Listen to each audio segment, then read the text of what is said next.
বন্ধুরা নয়, সহযোদ্ধারা। এই 54 দিন ধরে আমরা যেটা করছি সেটা কোনো হুজুগ নয়, সেটা আমাদের কোনো উৎসব নয়, এটা আমাদের যুদ্ধ। এটা আমাদের যুদ্ধ সেই সহকর্মী, সেই সহযোদ্ধার জন্য যে ঘৃণ্য ব্যবস্থার দায়ে মরতে বাধ্য হয়েছে, যে আজকে তার কর্মক্ষেত্রে অন ডিউটি অবস্থায় ধর্ষিতা এবং খুন হয়েছে। আপনারা কেউ ভাবতে পারেন এটা কখনো কারোর সাথে হতে পারে? আমরা আজ থেকে 54 দিন আগে এটা ভাবতে পেরেছিলাম? আমি ভাবতে পারিনি, আমরা ভাবতে পারিনি। তাই আজকে 54 দিন পরেও আমরা রাস্তায় এসে দাঁড়িয়ে আছি। তাই 54 দিন পরেও আমরা এখনো স্লোগান দিচ্ছি, অভয়া ভয় নাই, রাজপথ ছাড়ি নাই। আজ থেকে 54 দিন আগে 9 তারিখ সকালে যখন আমি ঘুম থেকে উঠে প্রথম এই খবরটা পেয়েছিলাম, আমি বলতে পারি আমরা সবাই যখন প্রথম এই খবরটা পেয়েছিলাম আমাদের গা গুলিয়ে উঠেছিল। এটা কি করে হতে পারে? আমার যে মহিলা সহকর্মীরা, আমার যে কলিগরা যারা আমার সাথে কাজ করে, তারা এরপরে কোন ভরসায় আমার সাথে কাজ করবে? আমার ভয় লেগেছিল। 54 দিন পেরিয়ে গেছে, সেই ভয়টা আমার এখনো কাটেনি। তাই আমি এখনো রাস্তায় আছি। 54 দিন পেরিয়ে গেছে, আমাদের সেই সহযোদ্ধা তার ন্যায় বিচার হয়নি। তাই আমরা রাজপথে। আমরা কি চেয়েছিলাম? দুটি সরল দাবি আমাদের ছিল, দুটি। সেটিকে 5, 7, 10 নানা রকম ভাবে বিভেদ করে নানা রকম ভাবে আপনাদের সামনে পেশ করা হয়েছে। আমাদের দুটি স্পষ্ট দাবি ছিল, অভয়ার বিচার চাই এবং ভবিষ্যতে আর কোনো অভয়া আমরা হতে দেব না। অভয়ের বিচার আমরা এখনো পাইনি। প্রাথমিকভাবে পশ্চিমবঙ্গের কলকাতা পুলিশের এসআইটি যা দুর্দান্ত কর্মকাণ্ড করে গেছে, তার খতিয়ান প্রতিদিন সলিসিটর জেনারেলকে সুপ্রিম কোর্টে দিতে হয়। 5 দিনে ওরা যা খেলা দেখিয়ে দিয়েছে, সেই খেলা এখনো শোধরানো যাচ্ছে না। কিন্তু সিবিআই কি করছে? যে সিবিআই হাইকোর্টের তত্ত্বাবধানে তদন্তভার নিল 5 দিন পর, সেই সিবিআই কি করছে? সন্দীপ ঘোষকে এফআইআর লেট করে এবং তথ্য প্রমাণ লোপাট করার দায়ে তারা বন্দী করলো, তারা নিজেদের হেফাজতে নিল। তারপরে কি করলো আমরা জানতে পাচ্ছি, লোয়ার কোর্টে কোনোদিন তারা আসছে না, কোনোদিন কোর্টের পিরিয়ড শেষ হয়ে যাওয়ার পরে আসছে। যখন আসছে, সন্দীপ ঘোষকে নিয়ে কোনো বয়ান তারা দিতে পারছে না। সন্দীপ ঘোষের লয়ারের তরফ থেকে আসছে, এখন অব্দি তাকে জেরাই করা হয়নি। তাহলে এতদিন ধরে তাকে বসে কি করা হচ্ছে? সিবিআই কে তার জবাব দিতে হবে।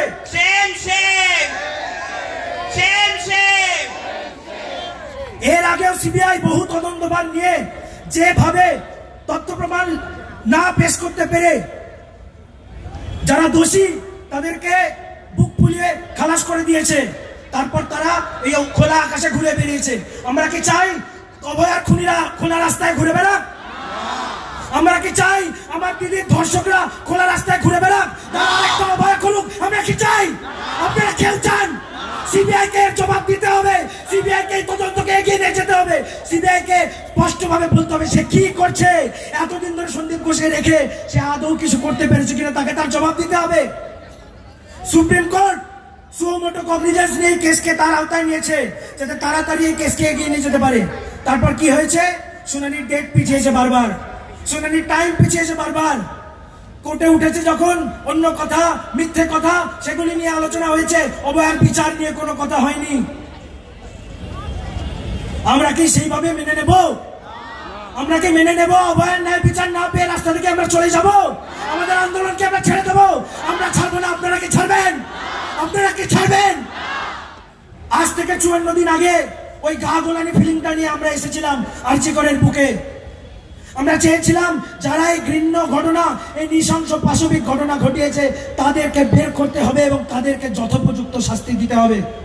আমরা তা পাইনি। আমরা যতদিন না তা পাচ্ছি আমরা রাস্তা থেকে যাব না। আমাদের আন্দোলন শেষ হবে না, আমাদের আন্দোলন চলবে।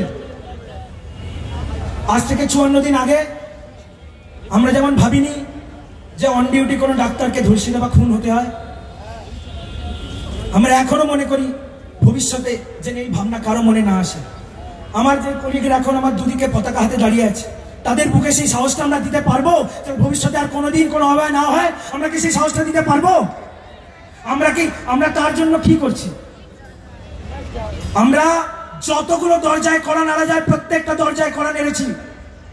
আমরা হাত জোর করে চেয়েছি আমাদের এই ভবিষ্যতে কোনো অভয় না যাতে হয় তার দাবি সুনিশ্চিত করতে হবে। তার পরিবর্তে আমরা কি পেয়েছি? দুটো কাগজ পেয়েছি, তাতে 10টা দাবি পেয়েছি, তাই নিয়ে সুপ্রিম কোর্টে মিথ্যাচার পেয়েছি, তাছাড়া আর কিছু পাইনি। যতদিন না সেই দাবিগুলো আমরা পাচ্ছি, আমরা রাস্তা থেকে কি যাব? কোনো অভয় আর ভবিষ্যৎ সুনিশ্চিত না করে আমরা কি রাস্তা থেকে উঠবো? আমাদের আন্দোলনকে শেষ করব? যতদিন আমাদের ভিতরের ওই গা গোলানিটা শেষ হবে না, ততদিন আমরা উৎসবেও ফিরবো না, ততদিন আমরা আন্দোলন থেকেও সরবো না। আপনারা কি সরবেন? আপনারা কি ফিরবেন? যে কথাটা বলছিলাম, আমাদের প্রাথমিক দুটি দাবি ছিল, অভয়ার ন্যায় বিচার এবং ভবিষ্যতে আর কোনো অভয়াকে জন্ম হতে না দেওয়া। ভবিষ্যতে যেন আর কোনো মহিলা, সে ডাক্তার হতে পারে, সে সিস্টার হতে পারে, সে গ্রুপ ডি স্টাফ হতে পারে, সে রোগী হতে পারে, সে রোগীর পরিবারবর্গের কেউ হতে পারে, সে সরকারি হাসপাতালে রাত্রেবেলা ওয়ার্ডে শুয়ে যেন এই ভয়টা না পায় যে তাকে ধর্ষিতা ও খুন হতে হবে। আপনাকে সেটা চাই? আমরা কি তাকে সেই সাহসটা দেব না?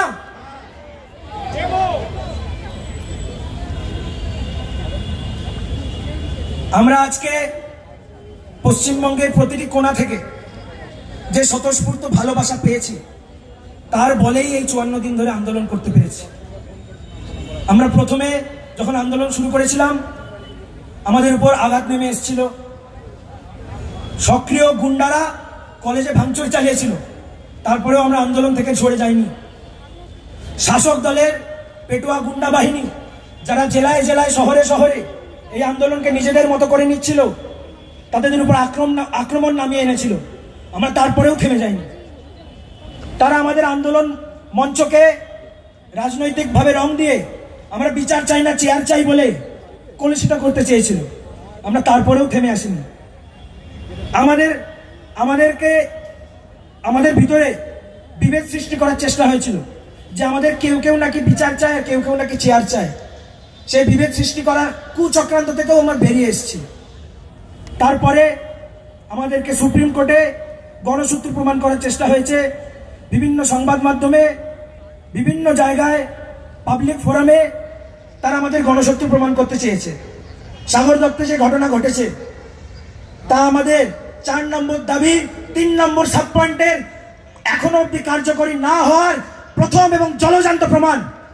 আমরা চেয়েছি পশ্চিমবঙ্গের সরকারি হাসপাতালে সেন্ট্রাল রেফারাল সিস্টেম চালু হোক, যাতে কোন্নগরে বসে কোনো ছেলেকে দুর্ঘটনাগ্রস্ত হয়ে আরজি করে ছুটে না আসতে হয় সিটি স্ক্যানের জন্য, যাতে সে জানতে পারে তার নিকটবর্তী হাসপাতালে কোথায় সে সেই সুযোগটা পাবে। আমরা তার দাবি জানিয়েছি, সেই দাবি আমরা পূরণ করে এনেছি, কিন্তু সরকার এখনো তা পূরণ করেনি। তার জন্যই এই মানুষগুলোর মৃত্যু হয়েছে। এর জন্য দায়ী একমাত্র সরকারের অনিচ্ছা। এই এত রোগীর মৃত্যুর, এত রোগী হয়রানির একমাত্র দায়ী সরকারের অনিচ্ছা। যদি তারা রেফারেল সিস্টেম এবং বেড ভ্যাকেন্সি মনিটর চালু করতো, তাহলে এই লোকগুলোকে এত হয়রান হতে হতো না, এই লোকগুলোকে গোটা রাজ্যে ঘুরে ঘুরে মরতে হতো না। জেলায় জেলায় ভুইপুর সুপার স্পেশালিটি বিল্ডিং খোলা হয়েছে, সুপার স্পেশালিটি হাসপাতাল খোলা হয়েছে। সেখানে না হয় এক্সরে, না হয় সিটি স্ক্যান। সেখানে বিভাগের সুপার স্পেশালিটি ডিপার্টমেন্টের কোনো প্রফেসর লেভেলের কোনো লোক নেই। সেখানে এসআর এবং হাউস স্টাফ দিয়ে কাজ চালানো হচ্ছে। জেলায় জেলায় প্রতি বছর 5টা করে মেডিকেল কলেজ তৈরি হচ্ছে, যার প্রত্যেকটি বিভাগে এখন অব্দি প্রফেসর অব্দি তৈরি হতে পারেনি, কিন্তু তারা এনএমসির অনুমোদন পেয়ে মেডিকেল কলেজ খুলে রেখেছে। এর দায় কার? এর দায় ডাক্তারদের। আর সাগর দত্তে যে পেশেন্টটি আইসিইউ বেড পেল না, সাগর দত্তে মোট আইসিইউ বেড সংখ্যা 10 থেকে 14। কেন 14টা আইসিইউ বেড করার জন্য কেন হাসপাতাল তৈরি হয়েছে? তার দায় কাকে নিতে হবে? ডাক্তারদের না সরকারকে? ডাক্তার না সরকার? কে বেড দেয়? তাহলে সুপ্রিম কোর্টে দাঁড়িয়ে যারা আমাদেরকে গণসত্য প্রমাণ করতে চেয়েছে, যারা বলেছে আমরা বেড না দেওয়ায়, আমরা চিকিৎসা না করায় ওই রোগিনীর মৃত্যু হয়েছে, সেই হেলথ সেক্রেটারিকে কি আমরা চাই? সেই হেলথ সেক্রেটারিকে কি আমরা তার পদে দেখতে চাই? যেই হেলথ সেক্রেটারির তত্ত্বাবধানে এতদিন ধরে স্বাস্থ্য দপ্তরে এই ব্যাপক দুর্নীতি, এই থ্রেড সিন্ডিকেট, এই ভয়ের রাজনীতি চলেছে।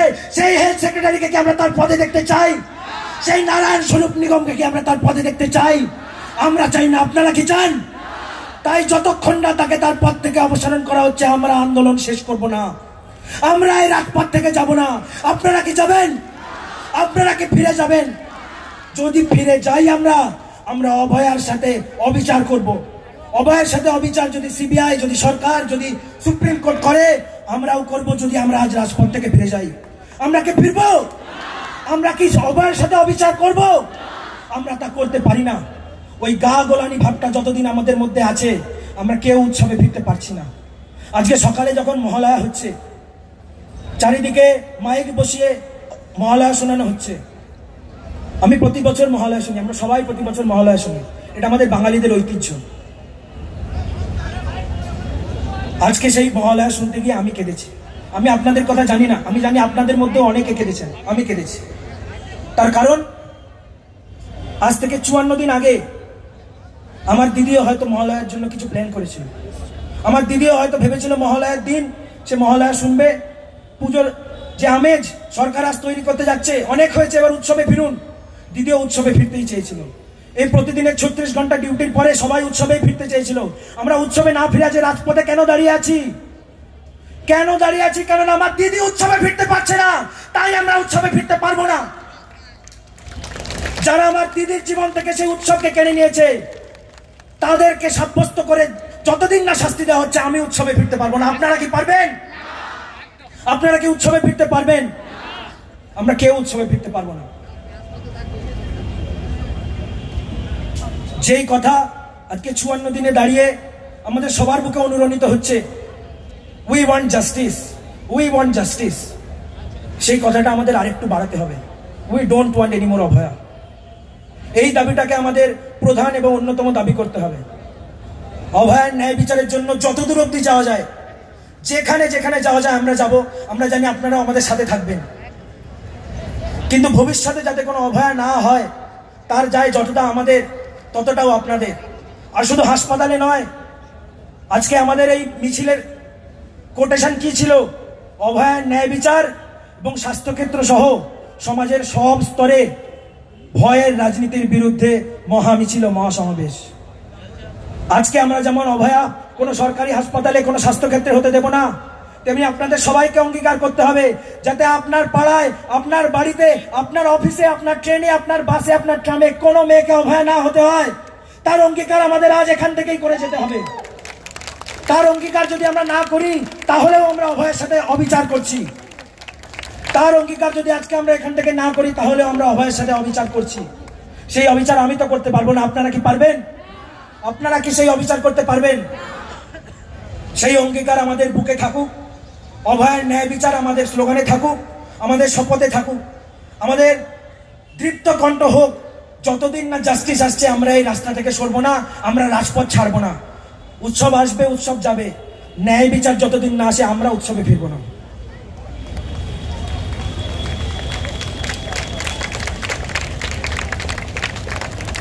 আজকে যেই অসংখ্য জনগণ আমাদের সাথে এসছেন, তাদের সবাইকে একত্রিত করে কয়েকটি স্লোগান দিয়ে আমি আমার বক্তব্য শেষ করব। এরপরে আমাদের একটি দীর্ঘ কর্মসূচি প্ল্যান করা রয়েছে। আমাদের আজকে এখানে অবস্থান অনেকক্ষণ চলবে। সবাই নিজেদের ভিতরের যে রাগগুলো জমে আছে, এতদিনের যে ভয়ের শিকার আপনারা হয়েছেন, সেগুলিকে বের করে এই স্লোগানে অনুরণিত করুন। We want justice. We demand justice. We demand justice. We want justice. We demand justice. We demand justice. She demands justice. She deserves justice. She deserves justice. We demand justice. We demand justice. লড়াই দীর্ঘজীবী হোক।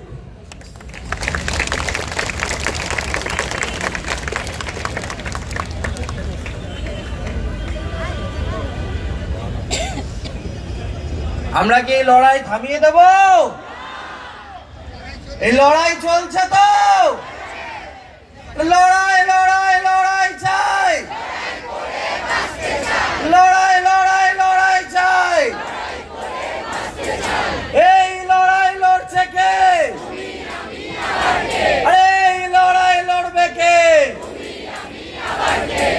লড়াইয়ের সাথে তাল মিলিয়ে কিছু junior চিকিৎসকের একটা সঙ্গীত পরিবেশনা আমরা এরপরে শুনে রাখবো। কিন্তু ততক্ষণ এই রাজপথ কি আমরা ছেড়ে দেব? এই রাজপথে দাঁড়িয়ে এই আন্দোলন যতদিন না বিচারে ন্যায় বিচার হচ্ছে ততদিন এই আন্দোলন চলছে, চলবে। এই আন্দোলন ন্যায় বিচারের দাবিতে চলছে, চলবে। উৎসব না বিপ্লব, আরে উৎসব না বিপ্লব, দালালি না রাজপথ, আরে দালালি না রাজপথ। তিলোত্তমা ভয় নাই, আরে তিলোত্তমা ভয় নাই, তিলোত্তমা ভয় নাই। সিবিআই যতদিন না বিচার করবে, যতদিন না তদন্ত প্রক্রিয়া সম্পূর্ণ করবে, আমরা প্রশ্ন তুলে যাব তো আর কতদিন সময় চাই? আরে আর কতদিন সময় চাই? আরে আর কতদিন সময় চাই? জবাব তুমি দেবে না, আরে জবাব তুমি দেবে না, জবাব তোমায় দিতে হবে, আরে জবাব তোমায় দিতে হবে। জবাব তুমি দেবে না। আমরা কি উৎসবে সত্যি ফিরে যাচ্ছি? আমরা কি উৎসবে ফিরছি? আমরা কি উৎসবে ফিরছি? প্রতিবাদী উৎসব, উৎসবই প্রতিবাদ। প্রতিবাদী উৎসব, উৎসবই প্রতিবাদ।